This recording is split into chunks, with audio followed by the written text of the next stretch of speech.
Hello friends, बहुत बहुत स्वागत है आपका हमारे YouTube channel India technical institute में। मैं सूरज एसी पीसीबी ट्रेनर आपका बहुत बहुत स्वागत करता हूं। फ्रेंड, आज का जो हमारा ये वीडियो है, इस वीडियो में हम आपको बताएंगे कि एसी पीसीबी के अंदर जो हमारी एसी पीसीबी की बोर्ड आती है, उसके अंदर जो इंडोर बोर्ड होता है, उस इंडोर बोर्ड में जीरो क्रॉसिंग सेक्शन क्या काम करती है और इस सेक्शन का क्या काम होता है और क्यों दिया गया होता है बोर्ड में, और जीरो क्रॉसिंग सेक्शन में किसी भी तरह की दिक्कत आने पर क्या चीज़ पे हमें पता चलता है कि इस चीज़ से दिक्कत है तो हमें जीरो क्रॉसिंग चेक करना है। जीरो क्रॉसिंग सेक्शन किस किस चीज़ से हम चेक करते हैं, वो हर एक चीज़ पे हम आज बात करेंगे। तो फ्रेंड, अगर आप हमारे चैनल पे नए हैं तो चैनल को सब्सक्राइब करें, वीडियो पसंद आए तो वीडियो को लाइक करें, कमेंट करें। ठीक है फ्रेंड, तो चलिए हम वीडियो को स्टार्ट करते हैं और आपको बताते हैं कि जीरो क्रॉसिंग सर्किट कैसे काम करती है। अब हम बात करें जीरो क्रॉसिंग सर्किट की, तो कुछ पीसीबी में हमारे जैसे इंडोर में जीरो क्रॉसिंग होते हैं, तो उसी प्रकार से कुछ आउटडोर पीसीबी में भी जीरो क्रॉसिंग दिया गया होता है। इस वीडियो में हम आपको बताएंगे कि इंडोर बोर्ड में कैसे जीरो क्रॉसिंग सर्किट काम करती है, और नेक्स्ट वीडियो में हम आपको बताएंगे कि आउटडोर पीसीबी में जो हमारी इन्वर्टर मॉड्यूल का आउटडोर पीसीबी होता है, उसमें किस किस कंपनी में जीरो क्रॉसिंग दिया जाता है और वो कैसे काम करती है। तो इस वीडियो में हम आपको बताएंगे इंडोर बोर्ड में जीरो क्रॉसिंग कैसे काम करती है। अब हम बात करते हैं अगर जीरो क्रॉसिंग सर्किट की, तो जीरो क्रॉसिंग सर्किट का क्या काम होता है और जीरो क्रॉसिंग सर्किट होती क्या है, पहले हम उसके बारे में कुछ छोटी सी जानकारी लेते हैं। जीरो क्रॉसिंग सर्किट जो हमारी इनपुट जो एसी वोल्टेज होती है, जो हम सबसे पहले जो अगर हम बात करें, ये हमारे पास एक बोर्ड है, ये पीसीबी बोर्ड है। इस पीसीबी बोर्ड में जो हम एसी वोल्ट 220 वोल्ट देते हैं, जो 50 हर्ट्ज की फ्रीक्वेंसी हमारी होती है, उसी फ्रीक्वेंसी का फीडबैक जो हमारी एमसीयू होती है, इसमें जो माइक्रो कंट्रोलर होती है, उसको देना होता है। अब इसी फीडबैक के अनुकूल हमारा ये एमसीयू इस फीडबैक को लेता है, जिस फीडबैक के हिसाब से ये आगे जो हमारी ब्लोअर मोटर होती है उसको ड्राइव करने में, यानी कि उसको चलाने में उपयोग देता है। अब अगर हम बात करें कि जीरो क्रॉसिंग सर्किट की जो फीडबैक एमसीयू को जा रहा है, तो एमसीयू जो होता है वो हमारा डीसी वोल्ट पे चलने वाला कंपोनेंट, यानी कि जो हमारा माइक्रो कंट्रोलर है वो डीसी वोल्ट पे चलता है। तो इसको एसी की फ्रीक्वेंसी जो दिया जाता है उसे डीसी में कन्वर्ट करके पल्स के रूप में दिया जाता है। पल्स यानी कि एक डिजिटल सिग्नल में इसको दिया जाता है। तो उसके लिए इसका पूरा एक सेक्शन बनाया गया है। अब ये सेक्शन की कैसे हम पहचान करते हैं, कहाँ पे ये सेक्शन होता है, वो हर एक चीज़ आपको इस वीडियो में हम बताएंगे। तो आप वीडियो में अंत तक बने रहें, आपको हर एक चीज़ की जानकारी मिल जाएगी। चलिए, अगर हम बात करते हैं जीरो क्रॉसिंग की, तो जो हमारा इनपुट वोल्टेज होती है, जो हमारी इनपुट लाइन होती है, जो हमारी फेज या न्यूट्रल की जो लाइन होती है, तो उस लाइन पे जितनी बार हमारा जो मान लीजिए एक फेज का लाइन है, ये हमारा एक फेज का लाइन है, इस फेज की लाइन पर एक हमारा लेयर बनता है, यानी कि एक बार हमारा फेज बनता है तो फिर एक बार हमारा न्यूट्रल बनता है। इसी लाइन पर फेज न्यूट्रल बार बार यहाँ पे बनता रहता है। अगर हम बात करें इंडिया के हिसाब से, तो ये हमारी पर सेकेंड में 50 हर्ट्ज, यानी कि 50 बार क्या हो रहा है, फेज, 50 बार न्यूट्रल ऐसे बन रहा है। तो इसी का जो फेज और न्यूट्रल के बीच का जो ये हमारा जितनी बार ये क्रॉसिंग हो रही है, यहाँ पे क्रॉस हो रहा है, जीरो बन रहा है, उसकी एक जीरो क्रॉसिंग का फीडबैक एमसीयू को देना होता है। इसी जीरो क्रॉसिंग के फीडबैक से एमसीयू को पता चलता है कि जो इनपुट वोल्टेज है उसकी फ्रीक्वेंसी सही है या गलत है। अगर यहाँ पे फ्रीक्वेंसी में दिक्कत लगेगी तो हमारी बोर्ड में क्या दिक्कत होगी, हमारा जो ब्लोअर मोटर है वो ब्लोअर मोटर प्रॉपर रनिंग नहीं करेगी। ब्लोअर मोटर या तो चलेगा भी नहीं, या हमारा ब्लोअर मोटर से दिक्कत क्या आएगा, वाइब्रेट करने की दिक्कत आएगी, या फिर वो स्लो रनिंग होगी, या बिल्कुल ही रनिंग नहीं होगी। अगर कोई फीडबैक नहीं मिलेगा तो, या गलत फीडबैक मिलेगा फिर भी रनिंग नहीं होगी। इस तरह का प्रॉब्लम आपको देखने को मिलता है। अगर हम बात करते हैं कि जीरो क्रॉसिंग सर्किट किन किन पीसीबी बोर्ड में आता है, तो जो सबसे ज़्यादा आपको देखने को मिलेगा वो जिस बोर्ड में एसी पीजी मोटर, यानी कि जो 6 वायर का हमारा एसी पीजी मोटर होता है। अगर हम बात करें तो कुछ इस प्रकार से आपको 6 वायर का एसी पीजी मोटर देखने को मिलता होगा। ये मोटर जिस बोर्ड में लगेगा उस बोर्ड में आपको जीरो क्रॉसिंग सर्किट देखने को 100% मिलेगा ही मिलेगा। अब जीरो क्रॉसिंग बोर्ड में अगर बात करें तो दो टाइप में आते हैं। एक आता है हमारा लीनियर पावर सप्लाई का और एक आता है एसएमपीएस पावर सप्लाई का। इस वीडियो में जो हम बात करने वाले हैं वो हम बात करने वाले हैं linear power supply zero crossing के बारे में।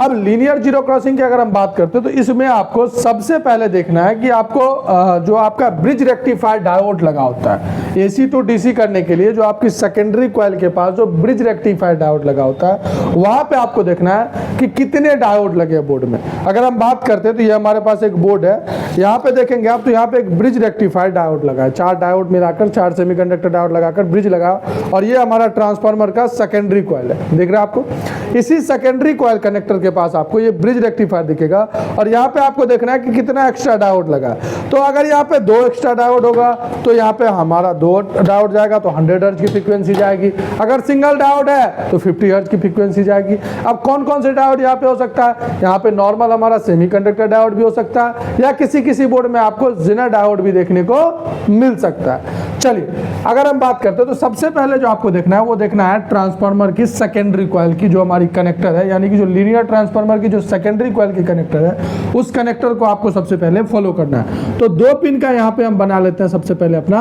कनेक्टर। ये 2 पिन का भी कनेक्टर आपको मिल सकता है, 4 पिन का भी मिल सकता है, और 5 पिन का भी कनेक्टर देखने को किसी सर्किट में देखने को आपको मिल सकता है। तो मान लीजिए अगर सेकेंडरी का 2 पिन का कनेक्टर है तो यहाँ पे हमारी सेकेंडरी कॉइल जो है, यानी कि जो हमारा सेकेंडरी ट्रांसफार्मर का जो सेकेंडरी कॉइल है, जहाँ से हमारा 12 वोल्ट आउटपुट होता है, वो पॉइंट यहाँ पे ऐड होता है, और इसके अगले साइड जो होता है वो प्राइमरी कॉइल जुड़ा होता है। इस साइड अगर हम बात करें तो ये हमारा प्राइमरी कॉइल जुड़ा होता है, जिस पर हमारी इनपुट से एसी 220 वोल्ट की एक फेज और न्यूट्रल की सप्लाई आती है, जिसमें हमारा एसी 220 वोल्ट 50 हर्ट्ज की फ्रीक्वेंसी में यहाँ पे आती है। यही सप्लाई आगे कन्वर्ट होता है, जो कि हमारा 12 से 20 वोल्ट के अंदर ब्रिज के बाद कैपेसिटर तक जाती है, जो कि स्टोरेज होती है वहाँ तक। तो ये हमारा सेकेंडरी होता है, ये प्राइमरी है। अब सेकेंडरी से आपको फॉलो करना है यहाँ पे हमें कितना एक्स्ट्रा डायोड लगा। 4 डायोड तो हमारी ब्रिज रेक्टिफायर के लिए होती है, जो कि हमारी एसी टू डीसी वोल्ट बनाती है, और वो बोर्ड में हमारी आगे ट्रेवल होती है, जिसके बाद हमारा 5 वोल्ट 12 वोल्ट आगे सेक्शन को जाती है, जैसे कि एमसीयू को जाना हुआ, थर्मिस्टर को जाना हुआ, बहुत सारे सेक्शन जो भी हमारे हैं सभी सेक्शन को जाता है। उससे पहले जो डायोड कैपेसिटर तक ना जाए, आपको जो फॉलो करना है, जो डायोड कैपेसिटर तक ना जाए। जैसे कि मान लीजिए यहाँ पे सपोज करिए कि एक डायोड एक्स्ट्रा लगा हुआ है, 4 डायोड तो हमारा लगा होता है जो कि रेक्टिफायर के लिए लगा होता है। उस डायोड की जो हमारी एनोड साइड होगी वो होगा एसी से जुड़ा हुआ सेकेंडरी से, और जो कैथोड होगा वो कैपेसिटर से जुड़ा होगा, वो हमारा रेक्टिफायर का डायोड होता है। लेकिन जिसका कैथोड हमारी कैपेसिटर के साथ ना जुड़ा हो, जिसका कैथोड हमारी कैपेसिटर के साथ, तो जैसे कि हम आपको बता रहे थे, तो जो इसका ये कैथोड पॉइंट है, ये कैपेसिटर की पॉजिटिव, जो हमारा मेन फिल्टर कैपेसिटर होता है उसकी पॉजिटिव से बिल्कुल ना जुड़ा होता। अगर ये जुड़ रहा है तो ये हमारा जीरो क्रॉसिंग का डायोड नहीं होगा, याद रखिएगा। वो फिर हमारा क्या हो जाएगा, वो हमारा एसी टू डीसी डायोड, यानी कि जो हमारा रेक्टिफायर का डायोड है उसके लिए ये उपयोग किया गया। आपको उस डायोड को फॉलो करना है जिसका कैथोड हमारी कैपेसिटर की पॉजिटिव पिन से ना जुड़ा हो।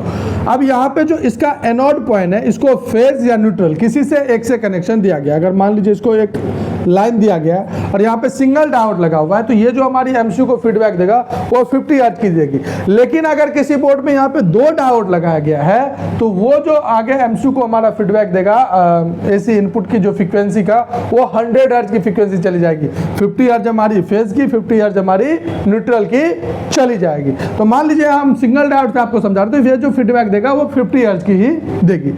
अब इसी डायोड की कैथोड पॉइंट से आपको देखना है कि यहाँ पे एक रजिस्टर देखने को आपको मिलेगा। यहाँ पे आगे आपको एक रजिस्टर देखने को मिलेगा।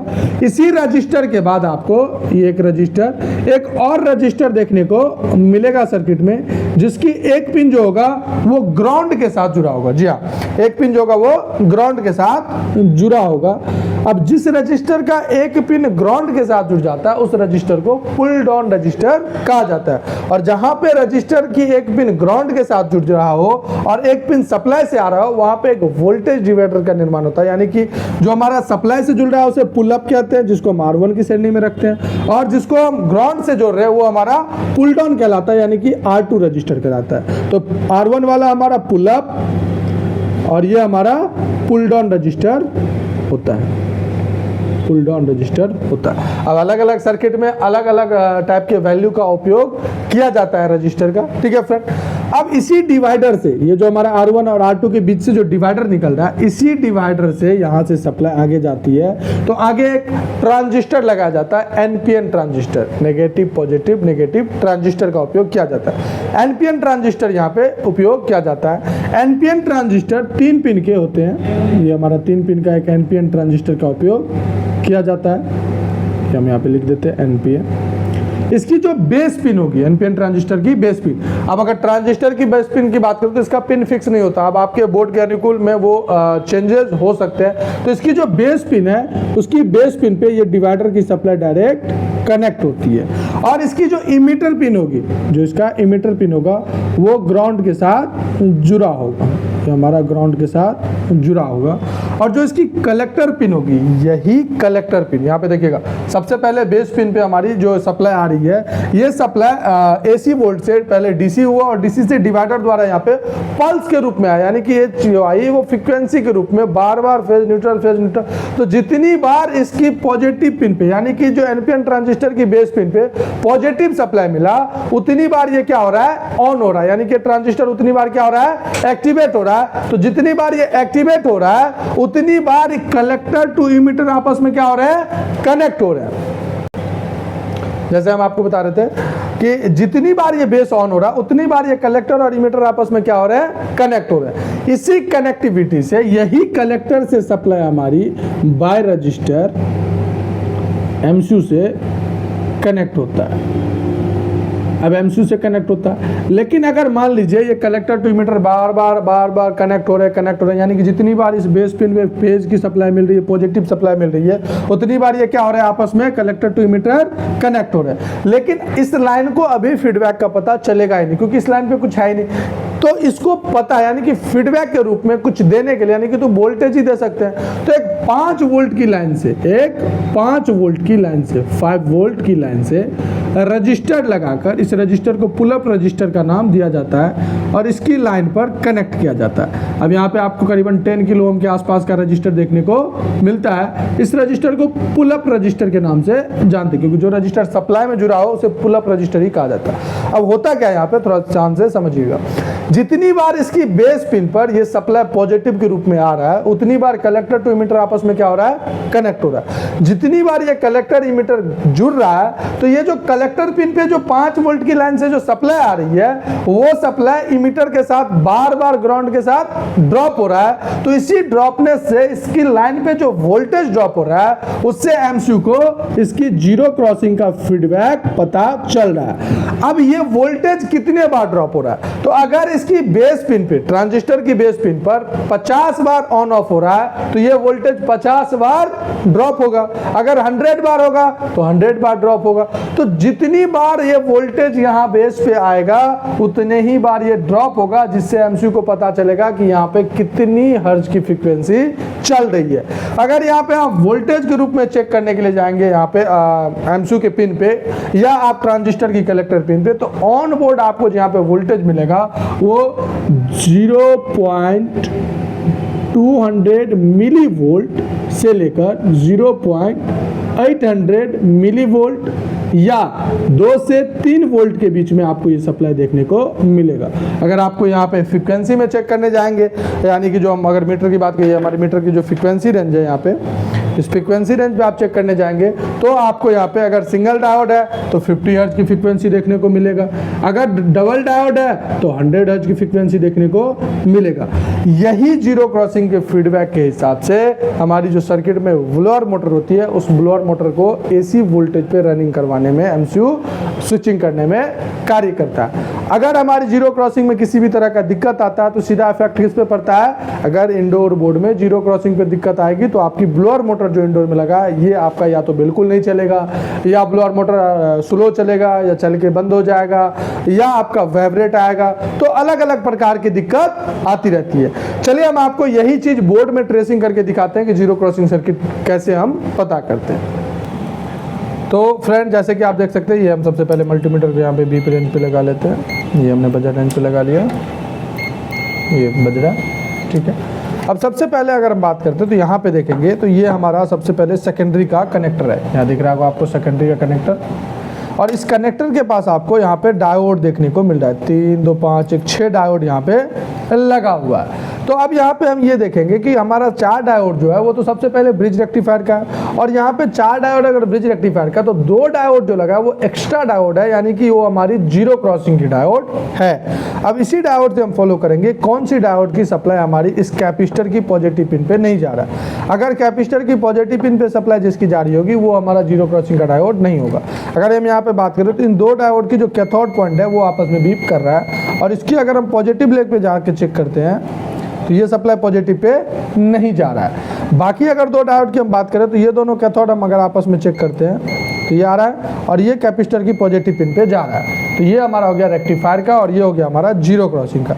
अब इसी दोनों डायोड की कैथोड पॉइंट से हम देखेंगे तो हमें डिवाइडर खोजना है, यानी कि रजिस्टर खोजना है। तो यहाँ पे हम देख रहे हैं एक रजिस्टर लगा, तो ये रजिस्टर के साथ हमारा जुड़ा है, ठीक है। इसके बाद हम इस रजिस्टर से आगे देखते हैं यहाँ से, तो यहाँ पे एक रजिस्टर देख रहे हैं, इससे ये कनेक्ट है, और इस रजिस्टर का जो एक पॉइंट होगा इसको अगर हम देखेंगे तो ये ग्राउंड होना चाहिए। तो इसको कैपेसिटर की ग्राउंड से देख रहे हैं तो ये हमारा ग्राउंड है, यानी कि ये हमारा R1 है, ये हमारा R2 है। अब इन दोनों के बीच से जो डिवाइडर बन रहा है, ये हमारा जो डिवाइडर बन रहा है, इसी डिवाइडर से सप्लाई यहाँ पे एक ट्रांजिस्टर लगा है, इसकी बेस पिन पे जाएगी। अब इस डिवाइडर से जो बेस पिन पे सप्लाई जाएगी उसके लिए एक रजिस्टर यहाँ पे बीच में लगा रखा है एज ए प्रोटेक्शन रजिस्टर, और इसी सप्लाई को यहाँ से इस बेस पिन पे दिया जा रहा है, ठीक है। अब इसका बेस पिन पे ये सप्लाई जा रही है, तो इसकी जो ट्रांजिस्टर की इमीटर पिन होगी वो क्या होगी, ग्राउंड होगी।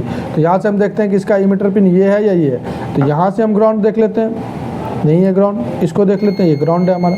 तो ये पिन जो है ये हमारा कलेक्टर पिन है, और ये कलेक्टर पिन बाय रजिस्टर, यहाँ से हम देखते हैं किस रजिस्टर के साथ कनेक्ट है, ये रजिस्टर कनेक्ट है, और इस रजिस्टर से हम देखेंगे सप्लाई को क्या हमारी MCU पे जा रही है।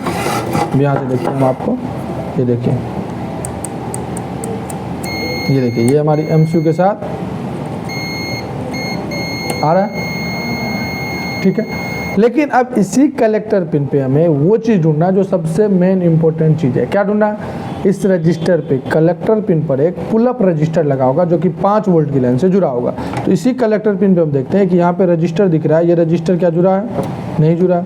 तो यहाँ से दूसरा रजिस्टर को ही देखते हैं, ये रजिस्टर जुड़ा है, ठीक है। अब इसकी अगला साइड को देखते हैं, 5 वोल्ट से जुड़ा है, तो ये हमारा 5 वोल्ट की लाइन से जुड़ा है, यानी कि ये रजिस्टर हमारा क्या है, पुल अप रजिस्टर है, ठीक है।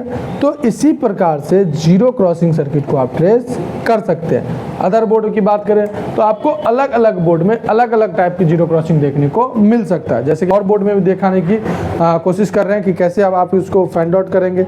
तो हम आपको और भी बोर्ड सब में दिखा दे रहे हैं कि जीरो क्रॉसिंग सर्किट आप कैसे फाइंड आउट करते हैं। अब देखिए, जैसे कि कुछ ये बोर्ड हमारे पास है, ये देखिए ये बोर्ड हमारे पास है। इस बोर्ड में देखेंगे तो यहाँ पे हमारा सबसे पहले सेकेंडरी का कनेक्टर था, ठीक है, और इस कनेक्टर के पास हमारा ये डायोड लगा हुआ है, और इसी डायोड के बाद हमारा यहाँ पे जिनर डायोड लगा है, रजिस्टर लगा है, ठीक है फ्रेंड। अब इसमें बात करें हम तो इस बोर्ड में भी हम देखने को हमें मिलेगा, तो इसमें हमें 6 डायोड मिल रहा है। अब इसके बाद ये 2 डायोड है, ये हमारा रजिस्टर है, ये ट्रांजिस्टर था यहाँ पे, तो ये हमारा जीरो क्रॉसिंग हो गया। अगर हम इस बोर्ड की बात करें तो यहाँ भी देखेंगे हमारा ये सेकेंडरी ज़्यादा कनेक्टर का है, तो यहाँ पे कितने डायोड लगे हमारे, 4 यहाँ पे लगे हैं और 4 यहाँ पर, 1 यहाँ पे, यानी कि 9 डायोड यहाँ पे लगे हुए हैं। इसी के साथ इसका देखेंगे ट्रांजिस्टर, रजिस्टर कहाँ है, वोल्टेज डिवाइडर, तो इसमें हम देखेंगे तो ये हमारा पीछे साइड इसका SMD में हमारा ये सारा चीज़ दे रखा। तो आपको इजीली आपको पता चल गया होगा कि जीरो क्रॉसिंग सर्किट का कैसे ट्रेसिंग करते हैं, क्या काम होता है। नेक्स्ट वीडियो में हम आपको बताएंगे कि आउटडोर बोर्ड में जीरो क्रॉसिंग कैसे काम करती है, और हम अगर हमारे पास कोई बोर्ड आता है रिपेयर के लिए तो हम ऑन बोर्ड रिपेयर करके भी आपको इस पे वीडियो बना के देंगे कि जीरो क्रॉसिंग सर्किट में प्रॉब्लम आने पे कैसे आप उसे रिपेयर करते हैं। ठीक है फ्रेंड, तो वीडियो पसंद आया हो तो वीडियो को लाइक करें, चैनल को सब्सक्राइब करें, और अगर आपको किसी भी तरह का टेक्निकल कोर्स करना हो जैसे like AC PCB, LED LCD TV, माइक्रोवेवन, उसके बाद से हमारे पास जो कोर्स है वो ई-रिक्शा का है, ई-बाइक का है, होम इन्वर्टर का है, मल्टीपल कोर्स हमारे पास अवेलेबल है। तो आप स्क्रीन पर दिए गए नंबर पे कॉल करके कोर्स के रिलेटिव जानकारी ले सकते हैं। ठीक है फ्रेंड, मिलते हैं नेक्स्ट वीडियो में, तब तक के लिए थैंक यू, जय हिंद।